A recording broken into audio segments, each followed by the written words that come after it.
암세포들이 좋아하는 건 기름진 음식을 좋아해요. 제가 항상 말씀드리지만 그런 콜레스테롤 수치를 높이는 음식들은 제한을 해야 돼요. 제가 때로는 중성지방이 너무 높으신 분들은 제한을 하잖아요. 그래서 흰밥보다는 어떻게 알아? 약사님 안녕하세요. 안녕하세요. 약사님, 암이 무섭지만 더 무서운 게 재발이잖아요. 그렇죠. 약사님께 찾아오는 환자들 중에서도 네. 재발돼서 오는 환자들도 많죠.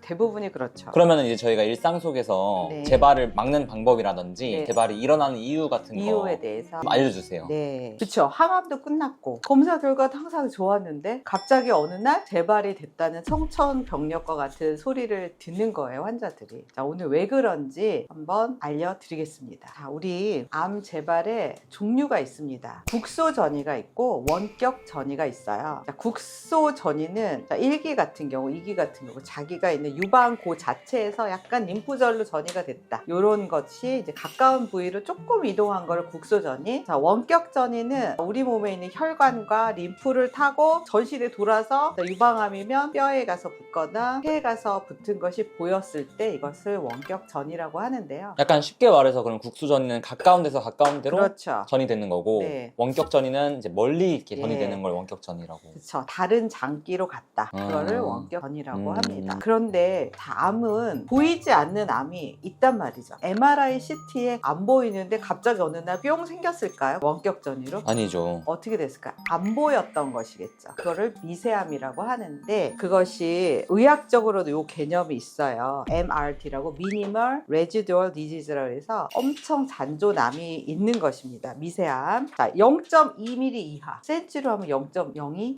이런 것들은 CT, MRI 현재 능력으로는 안 보여요. 미국에서는 나테라라는 회사에서 혈액으로 이런 미세암을 잡아내는 기술을 개발을 합니다. 그거는 정말 엄청 미세하게 돌아다니는 점점점점 암세포도 있다고 발견할 수가 있어요. 그러나 우리나라는 아직 도입이 안 됐기 때문에 제가 한번 말씀드렸지만 아마 비싼 검사를 하면 이걸 미국에 보내가지고 혈액속에 돌아다니는 암세포의 DNA 농도를 알 수 있는 혈액 검사가 있긴 합니다. 미국에 보내야 되는 거네요. 그러면. 그렇죠. 네, 좀 비쌉니다. 한 150만 원 정도. 많이 비싸네요. 네, 이제 아마 작년에 대학병원에서 시작이 된 것 같아요. 현재까지는 우리가 알 수 있는 거는 CT, MRI로 혹시 PET 이런 걸로 알 수가 있는데요. 최근에도 오신 분이 있었어요. 결장암, 자기뼈, 갈비뼈 쪽에 전이 된 자기 환자였는데 그 불과 6개월 만에 자기가 된 거예요. 자, 이런 경우는 6개월 사이에 암이 그냥 쫙 가서 붙었나? 이게 아니라 원래 처음부터 있었다. 갈비뼈 쪽에. 그런데 조직검사 결과서 있죠. 그걸 보고 또 PET 그런 결과서를 보면 PET에서 뭔가 하얗게 많이 보이는 곳이 있다. 갈비뼈 쪽에 추적 관찰 요망이라는 게 써 있었어요. 그러니까 6개월 후에 그래서 결장이 1기라고 생각하고 수술하셨는데 6개월 후에 여기에 선명하게 갈비뼈에 드러나서 몇 개가 되죠? 그러면 원격 전이가 일어났으니까 4기. 아, 바로 4기가 되는 거예요? 그렇죠. 이분 같은 경우는 제가 그랬어요.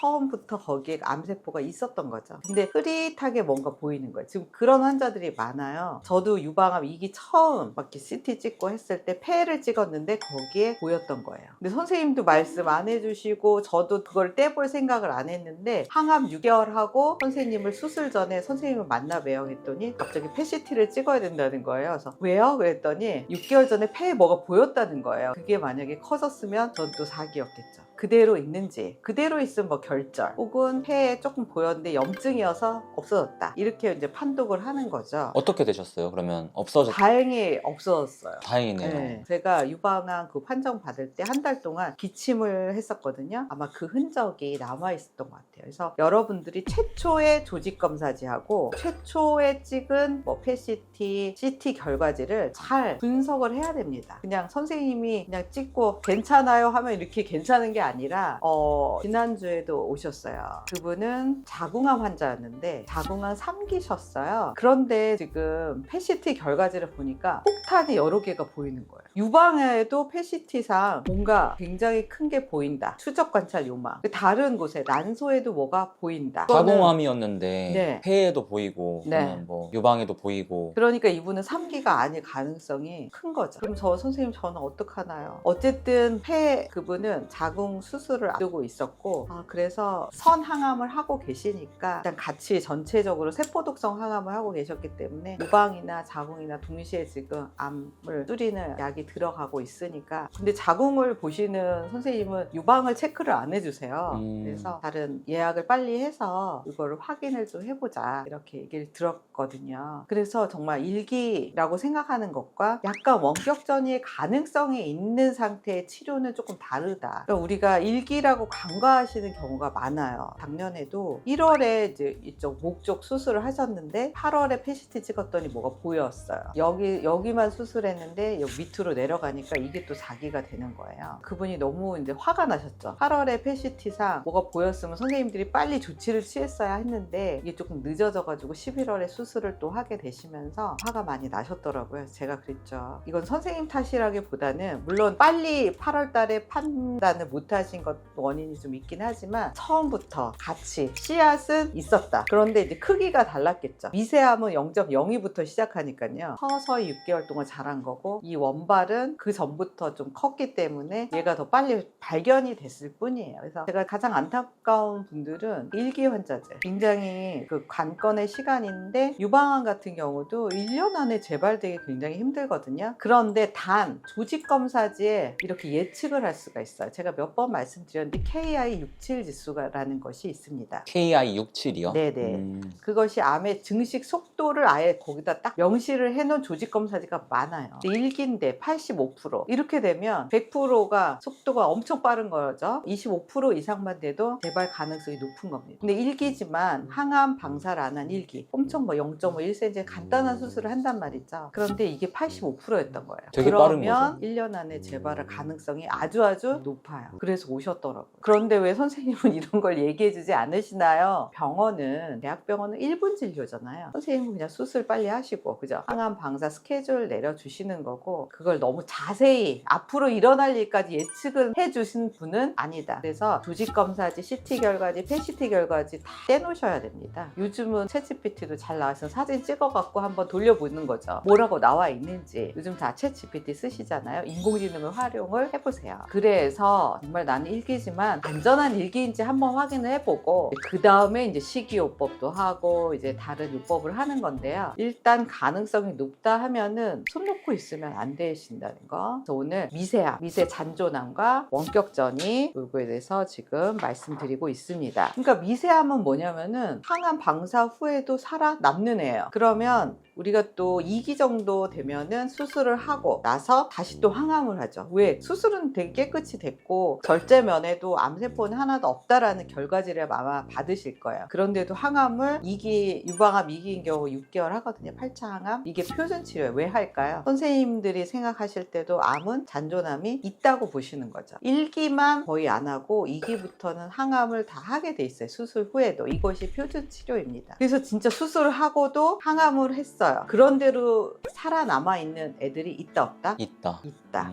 그럼 얘는 항암제에 벌써 어떤 애예요? 강한 애들 아니에요? 그러니까 그쵸. 항암제를 내성이 강한 이긴 애, 애들. 내성이 벌써 생긴 애들이 있는 거예요. 진짜 강한 애들인데요, 그러면. 그렇죠. 그리고 이런 성격을 가진 암세포는 내성, 일단 항암제 약물 내성이 생겼고 면역세포에 대한 회피 기능이 강하네. 면역세포 뭐죠? T세포, B세포, NK세포 이런 애들이 나의 그 신체와 다른 애들이 생겼다 그러면 가서 공격하고 죽이는 명령을 내려서 처리하는 세포인데 얘네들도 발견을 못하고 있는 거예요. 지독한 애들이네요. 진짜. 지독한 애들이에요. 네. 일단 그래서 항암 6개월을 했는데도 살아남은 애는 지독한 애예요. 그렇지만 아직 싹은 안 난 애들이죠. 지금 2기로 항암을 했어요. 그런데도 암세포는 살아남아 있는 애들이 분명히 있다. 그럼 걔네들은 어떻게 없애야 돼요? 얘네들은 일단 얘네들의 먹이를 주시면 안 돼요. 제가 항상 얘기하죠. 내가 고기 먹지 말라, 우유 먹지 말라, 식용유 거의 제한을 해라 이렇게 얘기하시면 꼭 여러분 댓글에 의사 선생님은 먹으라고 하는데 너가 뭔데? 라고 이 댓글이 항상 달려요. 그런 분들은 아마 암 환자가 아닐 거라고 저는 생각을 하고요. 선생님들도 미세 잔존암을 알고 계십니다. 그러나 그것까지 케어해줄 시간과 여력은 없으세요. 말씀을 안 하실 뿐이고 그건 누가 해야 된다? 제가 항상 얘기하죠. 바로 내가 해야 되고 여러분 스스로 하셔야 됩니다. 그래서 우리 열방상담소는 그런 미세암, 잔존암을 해결할 방법을 가지고 있다. 첫 번째, 근데 제가 맨날 얘기하죠. 식이요법. 먹이 주지 말자. 네, 먹이를 주지 말아야죠. 자, 여러분 제가 너무 쉽게 얘기해. 화분에 씨앗이 심겨 있어요. 여기에 딱 영양소도 하나 딱 꽂고요. 물도 매일 줘봐요. 그럼 얘는 반드시 뭐가 나죠? 자연의 법칙이죠. 싹이 납니다. 암세포의 먹이는 뭘까요? 그럼 안 좋은 음식들이겠죠. 네, 뭐 인스턴트 음식들 이거는 정상세포도 살기가 잘 힘들죠. 암세포들이 좋아한다. 암세포들이 좋아하는 건 기름진 음식을 좋아해요. 제가 항상 말씀드리지만 그런 콜레스테롤 수치를 높이는 음식들은 제한을 해야 돼요. 제가 때로는 중성지방이 너무 높으신 분들은 과일까지 제한을 하잖아요. 그래서 흰밥보다는 어떻게 알아? 현미밥. 현미밥, 잡곡밥으로 해서 혈당을 올리지 않고 일단 혈당이 높은 혈중에 당이 높은 상태하고 지방이 높은 상태를 암이 너무 좋아한다. 그럼 어떻게 해요? 약간 배고프게 지내셔야 돼요. 제 친구 이제 남편분도 이번에 암이 걸리셨는데 정말 정반대의 식사를 해야 되니까 너무너무 힘들어 하시더라고요. 그래서 제가 이렇게 얘기하죠. 이제는 그런 옛날에 만나고 그죠? 스파게티, 피자, 기름진 음식들은 이제 빠이빠이 하고 약간 초근 복피 그 옛날에 뭐 보릿고개 그때를 넘어갈 때도 우리 잘 살아왔잖아요. 그때 먹던 게 뭐야?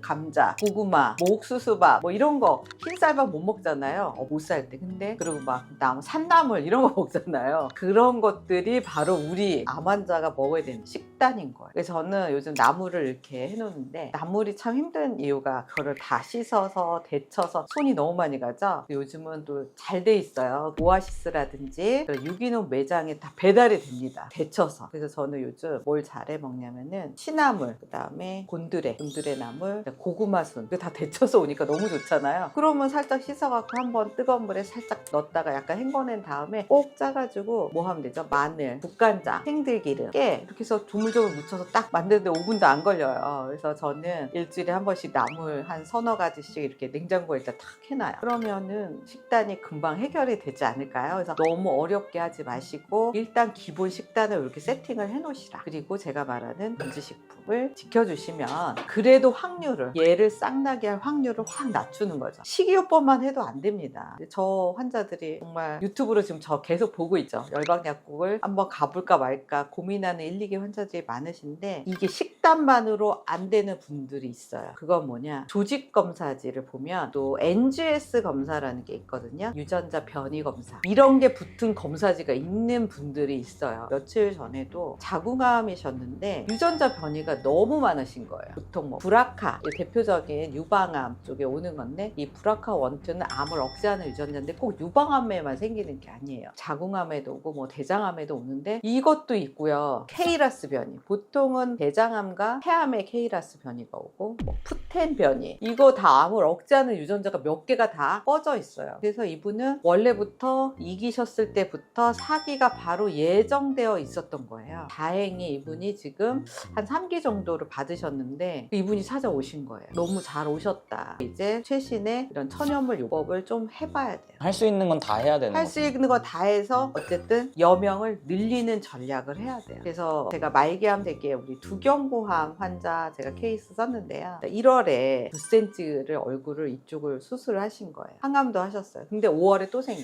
5cm. 그리고 6월에 수술을 했는데 6월에 목에 1.5cm가 또 생기셨어요. 근데 이분이 그 조직검사지랑 NGS 검사를 보내셨는데 제가 받은 환자 중에 제일 많았어요. 장수가 한 5장. 근데 그게 한 줄마다 다 유전자 변이가 있는 암이었어요. 그런 분들도 저희 요법으로 지금 너무 건강히 그때가 2022년이었거든요. 만 4년째를 맞이하고 계시네요. 그래서 병원에서는 이렇게 속수무책이셨어요. 그분 같은 경우는 수술 2번 했죠. 항암도 하다가 지금 목에 생겼었는데 그때 제가 방사를 중단하라고 했어요. 왜냐하면 여기 목에 방사를 쏘이면 모관이 다 헐거든요. 그래서 빨대로 뭐만 먹고 그냥 망고 주스만 먹고 계셨어요. 그러면 어떻게 돼요? 몸 살 너무 많이 빠지고. 그래서 방사를 일단 중단시키고 식이요법과 저의 천연물 요법을 했을 때 그때가 6월 말이었거든요. 11월 달에 PCT에서 암이 1.5cm가 사라집니다. 이게 3번째 전이된 암은 제가 항상 얘기하지만 암 줄기세포 발현 암이거든요. 속도가 엄청나잖아요. 지금까지 재발 없이 만 4년 동안 잘 지내고 계십니다. 오늘 잔존 미세암에 대한 말씀을 드렸는데요. 우리 1기 환자, 2기 환자들 다시 한번 여러분의 PET-CT 결과지 한번 확인해 주시고요. 조직 검사지 한번 확인을 해주세요. 그리고 우리 암 환자들은 그냥 혈압, 당뇨, 고지혈 환자처럼 약만 먹으면 안 되고요. 그죠? 그분들은 약만 먹고 관리를 안 하시잖아요. 우리는 그냥 평생 관리를 해야 된다라고 생각하시면 되겠습니다. 감사합니다. 오늘도 도움이 되셨다면 좋아요, 구독, 알림 설정 해주세요. 또 만나요.